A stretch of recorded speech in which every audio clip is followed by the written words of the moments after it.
Bem-vindo a mais um programa Encontro com a Palavra, um estudo de toda a Bíblia. Esse estudo já nos trouxe aos profetas do Velho Testamento e chegamos ao livro de Oséias, dentro de uma nova divisão da literatura profética. Os próximos 12 livros que estudaremos a partir do livro de Oséias são denominados profetas menores. Isaías, Jeremias, Ezequiel e Daniel são chamados de profetas maiores. De Oséias a Malaquias temos a divisão dos profetas menores. Na verdade, essa nomenclatura não é muito feliz porque dá a impressão de que esses 12 profetas são inferiores aos outros que já estudamos. Os chamados profetas maiores receberam este nome porque seus livros são longos e os profetas menores porque seus livros são menores. Se voltarmos no tempo dos dias do cânon hebreu, descobriremos que esses livros receberam um outro nome. Isaías, Jeremias e Ezequiel foram chamados de os primeiros profetas. Os outros profetas de Oséias até Malaquias foram chamados de os últimos profetas. Sabe, eu acho esses títulos melhores, porque não denotam uma questão de inferioridade. Todos esses profetas são muito importantes. Os livros dos profetas menores foram todos organizados em uma só unidade, e muitas vezes estudiosos referiam-se a eles como os 12. Eu gosto mais deste nome. Eles foram mantidos em uma unidade para que nenhum deles se perdesse, pois eram considerados de grande valor. Gostaria de enfatizar logo no início do estudo que não há nada de inferior nos livros dos profetas menores. Talvez até esses profetas tenham sido profetas mais importantes, porque conseguiram sintetizar melhor a verdade. Sabe, e eles foram capazes de dizer o que precisavam com menos palavras. O primeiro dos 12 profetas a aparecer é Oséias. Oséias é o profeta do amor de Deus. Ele teve uma experiência muito forte. Deus lhe apareceu e disse, case-se com uma prostituta. O nome da prostituta era Gomer. Deus disse, eu quero que você se case com Gomer, que a ame e a trate como se ela fosse a melhor e mais temente mulher do mundo. Oséias não entendeu nada, mas sabia que Deus o estava mandando fazer aquilo e por isso fez. Depois de ter se casado com Gomer e de tê-la amado com um amor incondicional, como o amor que Deus tem por nós, Gomer voltou à sua antiga vida nos bordéis, aos seus amantes. Isso deixa Oséias arrasado, com o coração muito ferido e caído diante de Deus. Depois de algum tempo, Deus diz a ele, Oséias, agora quero que você encontre Gomer e a traga de volta. Coloque-a numa casa provisória por algum tempo para você ter certeza que ela não tem nenhuma doença. Depois disso, leve-a de volta para casa. A essa altura, esse casal já tinha filhos. Deus disse, traga Gomer de volta para você e para seus filhos e trate-a como se ela fosse a mulher mais temente a Deus do mundo. Outra vez Oséias ficou sem entender. Mas mesmo assim ele procurou, encontrou Gomer e a trouxe para casa, porque tinha certeza de que era Deus quem estava mandando levá-la de volta para casa. Depois de passar por essa experiência, Oséias foi comissionado por Deus para ser o profeta do amor de Deus. Oséias e Amós foram os únicos profetas que pregaram para os israelitas do Reino do Norte. Todos os outros profetas ministraram principalmente para Judá, o Reino do Sul. Jonas ministrou para o povo de Nínive, que era a capital dos inimigos do Reino do Norte. Na verdade, Jonas não ministrou nem para o Reino do Norte e nem para o Sul. Amós viveu no Reino do Sul quando ainda não era profeta. Quando ele foi chamado para ser profeta, trabalhava como colhedor de figos e como pastor. Mas ele ouviu um chamado de Deus para ir e pregar profecias bombásticas no Reino do Norte. Várias vezes as autoridades religiosas pediram que ele voltasse para casa e cuidasse de sua vida. Oséias viveu no Reino do Norte e deve ter nascido lá. Ele era o Jeremias do Reino do Norte e precedeu o cativeiro do Reino do Norte pelos assírios. A mensagem que Oséias pregava no Reino do Norte era sobre o amor de Deus. Apesar de eu ter uma biblioteca bem extensa, nenhum dos livros é dedicado ao amor de Deus, sabe? Quantos livros você já leu sobre o amor de Deus, hein? Eu acho que deveríamos ter muitos livros sobre o amor de Deus, porque ele é muito importante. O livro de Oséias fala do amor de Deus. Oséias pregou sobre o amor de Deus para o reino do norte quando o povo de Israel tinha se afastado de Deus e estava vivendo em todo tipo de pecado. Eles adoravam ídolos. Era um tempo terrível para o reino do norte, moral e espiritualmente. Oséias conseguiu prender a atenção do povo pregando sobre o amor de Deus, falando de sua própria história com Gomer. Ele contou como Gomer foi amada de maneira tão incondicional por causa do chamado de Deus. Ele contou que Gomer desprezou esse amor e voltou para sua antiga vida e para seus amantes. Ele também contou que Deus o mandou encontrar Gomer e amá-la novamente. Depois de ter contado sua própria história, Oséias pregou: é assim que Deus se sente em relação a vocês. Vocês fizeram com Deus o que Gomer fez para mim. É isso que acontece quando vocês adoram ídolos. A idolatria de vocês é um adultério espiritual, porque vocês não estão sendo fiéis. Quando vocês cometem imoralidade e entregam-se às coisas deste mundo, cometem adultério espiritual. Vocês fazem com Deus o que Gomer fez comigo. Essa foi a essência da mensagem de Oséias. A essência de sua mensagem estava focada no amor de Deus por Israel. Quando estudamos o livro de Lamentações, eu disse que apesar dos profetas do Velho Testamento serem conhecidos por suas pregações de tristeza e destruição, fogo e enxofre, eles também profetizaram uma mensagem de esperança. Agora que estamos estudando os 12 profetas menores, tenho o seguinte em mente: todos eles pregaram o amor de Deus. Todos pregaram o Deus que ama incondicionalmente. Lembre-se de Jeremias, sentado ali naquela gruta, escrevendo suas importantes revelações. Foi ali sentado naquela gruta que ele declarou: graças ao grande amor do Senhor é que não somos consumidos, pois as suas misericórdias são inesgotáveis. Depois Jesus veio e foi crucificado exatamente naquele lugar, onde Jeremias escreveu o livro de Lamentações. Jeremias e Oséias pregaram sobre o mesmo amor. E o mesmo amor que o apóstolo Paulo pregou em 1 Coríntios 13, quando disse que o amor de Deus é indestrutível porque é incondicional. Paulo diz que o amor de Deus é inspirador porque se você ama alguém como Oséias amou Gomer, esse amor vai produzir um tremendo impacto na vida desta pessoa. Você vai perceber que quando o assunto é o amor de Deus, o livro de Oséias é o livro. Na minha experiência de pastor, já aconselhei várias pessoas cujos cônjuges lhes foram infiéis. Às vezes é o homem que, como Oséias, está arrasado porque sua mulher foi infiel. Outras vezes é a esposa que está decepcionada com a infidelidade do marido. O que o cristão deve fazer quando isso acontece, hein? Como o pastor sempre diz que a vontade de Deus para o casamento é que ele seja baseado na exclusividade. Se o seu cônjuge não dá essa exclusividade a você, não acho que Deus queira que você continue nesse relacionamento. Ao mesmo tempo, sempre compartilhe com essa pessoa a história de Oséias. E digo, talvez Deus tenha chamado você para ser um Oséias. Deus pode dar a você a graça que lhe deu a Oséias, para amar a pessoa que tem sido infiel a você com o amor que Oséias amou Gomer. Entretanto, acho que isso também é uma opção pessoal. A Bíblia não diz que um cristão deva viver com alguém que lhe é infiel. Às vezes um homem ou uma mulher sente o chamado para amar com o amor que Oséias amou Gomer, esse mesmo amor, né? E às vezes realmente alguém é chamado para amar com esse amor. O amor de Oséias por Gomer é um exemplo muito bonito para aqueles que estão vivendo uma situação de infidelidade. Nem todo mundo consegue ter o amor que Oséias tinha por Gomer. Ela era infiel, mas ele a amava e vivia com ela. Mas era o amor de Deus que estava em Oséias, surtindo esse efeito tão especial.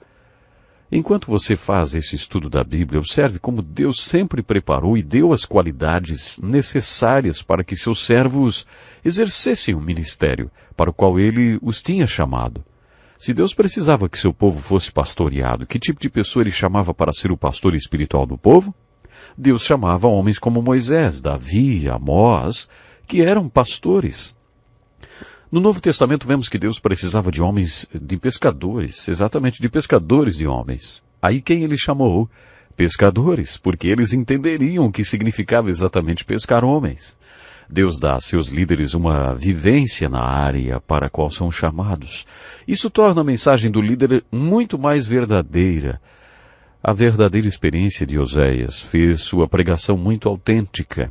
Quando ele pregou sobre o amor de Deus, já tinha vivido na própria carne aquele amor.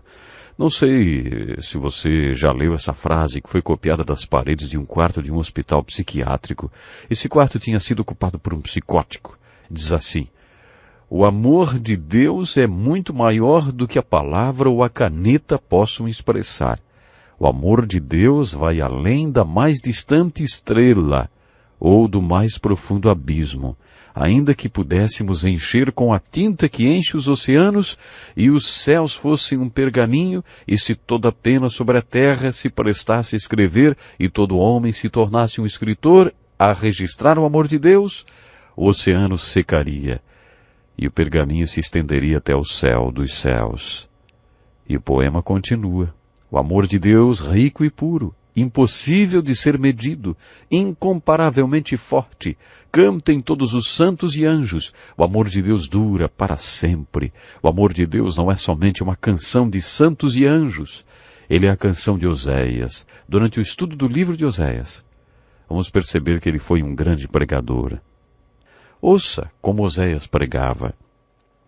O mal de Efraim fica exposto e os crimes de Samaria, a capital de Israel, ficam revelados, pois praticam o engano.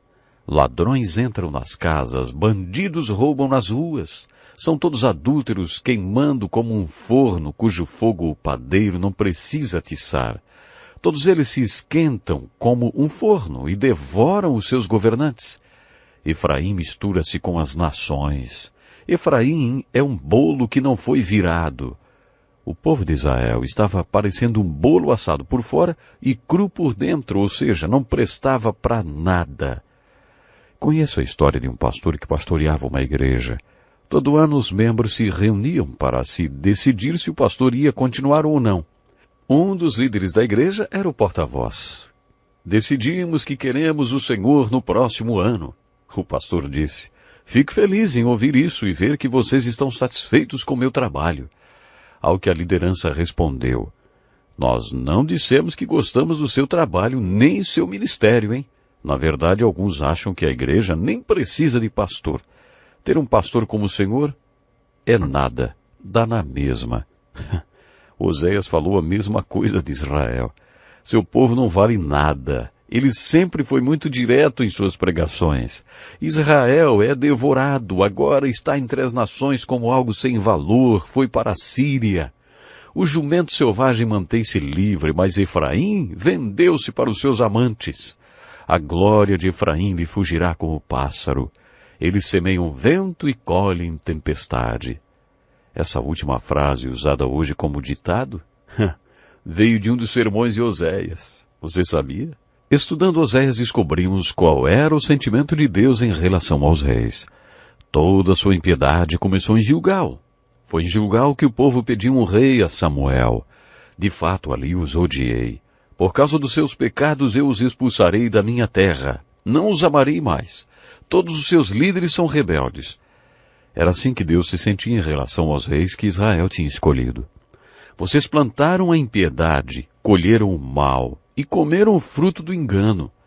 Visto que vocês têm confiado na sua própria força e nos seus muitos guerreiros, o fragor da batalha se levantará contra vocês de maneira que todas as suas fortalezas serão devastadas.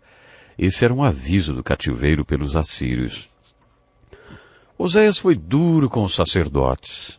Eles se alimentam do pecado do meu povo e têm prazer em sua iniquidade. Isaías, Jeremias, Ezequiel e Oséias, todos eles culparam os líderes espirituais de Israel pela decadência moral e espiritual do Reino do Norte. Além de todos os sermões de Oséias, seu livro também traz muitas ilustrações. Você observará a profecia que se revela por trás do seu simbolismo. Por exemplo, os nomes dos filhos que Oséias teve com Gomer têm significados importantes. O primeiro chamava-se Lo-Ruamá, que quer dizer, acabou a misericórdia. Isso significa que o cativeiro assírio estava vindo e Deus não mostraria misericórdia quando isto acontecesse. Lo Amim significa não meu. Por causa do tipo de relacionamento que Oséias e Gomer tinham, ele não sabia se os filhos eram mesmo dele. Por isso Oséias chamou o segundo filho de Lo Amim. Os estudiosos dizem que esses nomes trazem uma profecia. Lo Amim refere-se a um período da história em que os judeus não serão mais o povo escolhido de Deus. É o que vemos hoje. Paulo refere-se a esse período nos capítulos 9 a 11 de sua carta aos Romanos e explica que devido ao fato do povo hebreu ter rejeitado a Deus, Deus se voltou para o povo gentil, que quer dizer, não judeu. Alguns chamam este tempo de o grande parêntese. Deus está castigando os judeus por terem se afastado dele, voltando-se para o povo gentil. Depois que Deus já tiver alcançado um número suficiente de gentios para castigar Israel, ele se voltará para Israel novamente, que será totalmente salvo. Todos os profetas que tratam deste assunto profetizam o retorno de Israel para Deus e de Deus para Israel. Esse período de afastamento entre Deus e o povo de Israel é chamado por alguns estudiosos de tempo do Lo Ami. Nos dias de hoje, Deus está falando Lo Ami. Eles não são mais o povo de Deus, mas está aproximando-se o dia quando o povo judeu será novamente o povo de Deus. Preste atenção em mais esse grande sermão de Oséias. Não terei compaixão alguma, embora Efraim floresça entre os seus irmãos. Um vento oriental virá da parte do Senhor soprando desde o deserto. Sua fonte falhará e o seu poço secará. Todos os seus tesouros serão saqueados dos seus depósitos. O povo de Samaria carregará sua culpa, porque se rebelou contra o seu Deus. Esse texto faz referência à conquista pela Síria. A conquista de Samaria e o cativeiro do povo pelos assírios seria o fim de tudo. Oséias profetizou que eles não retornariam do cativeiro e o povo do reino do norte nunca mais voltou. Junto com Paulo e outros profetas, Oséias também profetizou o retorno espiritual do povo de Deus nos últimos dias. Mesmo não falando sobre o retorno do reino do norte do cativeiro assírio em 70 anos, como aconteceu com o reino do sul, Oséias ainda tinha uma palavra de esperança para aquele povo. Todos estes profetas tinham uma mensagem de esperança. Mas para dar essa palavra de esperança, Oséias teve que falar dos últimos dias, sobre os dias em que haverá um retorno espiritual do povo de Israel para Deus. Este retorno ainda não aconteceu. Hoje, quando visitamos a Terra Santa, constatamos que o retorno geográfico do povo hebreu para sua terra já ocorreu, mas ainda não aconteceu o retorno espiritual. Isso ainda vai acontecer. Este retorno espiritual ainda está no futuro. Oséias pregou esta mensagem de esperança. Ele disse: naquele dia, declara o Senhor, você me chamará meu marido, não me chamará mais meu Senhor. É claro que Oséias estava se referindo a um acontecimento dos últimos dias. Naquele dia eu a plantarei para mim mesmo na terra. Tratarei com amor aquela que chamei não amada. Direi àquele chamado não meu povo, você é o meu povo. E ele dirá, tu és o meu Deus. Oséias estava profetizando o retorno espiritual do povo de Israel. Ele está profetizando sobre algo que ainda hoje não aconteceu. A volta do povo do reino do norte de Israel para Deus e Deus para o povo. Venham, voltemos para o Senhor. Ele nos despedaçou, mas nos trará cura. Ele nos feriu, mas sarará nossas feridas. Conheçamos o Senhor. Esforcemo-nos por conhecê-lo. Tão certo como nasce o sol, ele aparecerá. Virá para nós como a chuva de inverno, como as chuvas de primavera que regam a terra. Quando estudamos os 12 últimos profetas, descobrimos que todos eles previram o retorno espiritual e a restauração de Israel, mas muitas dessas profecias ainda não se cumpriram. Zacarias profetizou o dia em que o povo judeu terá grandes pregadores, como eles foram nos dias dos 12 profetas. Zacarias diz que está chegando o dia e que será como era antes. Ele profetiza que as pessoas pegarão um judeu pela roupa e lhe dirão, Deus está com você, e desejarão ouvir a palavra de Deus. Isso ainda não aconteceu. Quando Oséias fala da dor do seu coração, da dor do amor de Deus por Israel, ele fala assim, como posso desistir de você, Efraim? Como posso entregá-lo nas mãos dos outros, Israel? Meu coração está enternecido, despertou-se toda a minha compaixão. Oséias chama o povo de volta para Deus. Volte, ó Israel, para o Senhor, o seu Deus. Ele convoca o povo para se acertar com Deus. Semeiam a retidão para si, colham o fruto da lealdade e façam sulcos no solo não arado, pois é hora de buscar o Senhor até que Ele venha e faça chover justiça sobre vocês. Quando o povo do Reino do Norte estava prestes a sofrer o castigo de Deus por meio do cativeiro assírio, Oséias diz a eles que Deus nunca quis que eles tivessem reis. Oséias os lembra que foram os reis que causaram tantos problemas. Mas eu sou o Senhor, o seu Deus, desde a terra do Egito. Vocês não reconhecerão nenhum outro Deus além de mim, nenhum outro Salvador. E agora? Onde está o seu rei que havia de salvá-lo em todas as suas cidades? Aqui Deus diz que não queria rei para eles. Dei-lhe um rei na minha ira e o tirei na minha indignação. Às vezes Deus se refere a Israel como Efraim. A culpa de Efraim foi anotada, seus pecados são mantidos em registro. Chegam-lhe dores como as da mulher em trabalho de parto, mas é criança insensata. Quando chega a hora, não sai do ventre que a abriga. Esta ilustração da mulher em trabalho de parto é muito bonita e objetiva. Oséias estava dizendo que Deus queria que o povo se voltasse para ele, que se arrependesse para que ele pudesse restaurá-los espiritualmente, mas eles foram como o bebê no útero da mulher, dizendo, não quero nascer. E por isso lutaram contra o parto e se recusaram a nascer. Esta é uma metáfora muito objetiva e clara. Depois de fazer todos esses sermões maravilhosos e principalmente de falar do amor de Deus, Oséias finaliza sua pregação dizendo, quem é sábio? Aquele que considerar essas coisas. Quem tem discernimento? Aquele que as compreender. No livro de Oséias temos uma alegoria. Segundo a definição de alegoria que nós já apresentamos, não estamos dizendo que esta alegoria seja um mito, nem que não tenha acontecido. Lembre-se que uma alegoria é uma história na qual as pessoas, lugares e fatos têm outro significado. Se a história de Oséias aconteceu literalmente ou não, não importa. Sua vida certamente tem um significado alegórico. A experiência de Oséias foi uma alegoria dolorosa. A mensagem dessa experiência tão dolorosa é o amor de Deus. Até o próximo programa. Que lição importantíssima! Este é um estudo escrito pelo Dr. Dick Woodward, na voz do pastor Edson Bruno. Até o nosso próximo encontro com a palavra.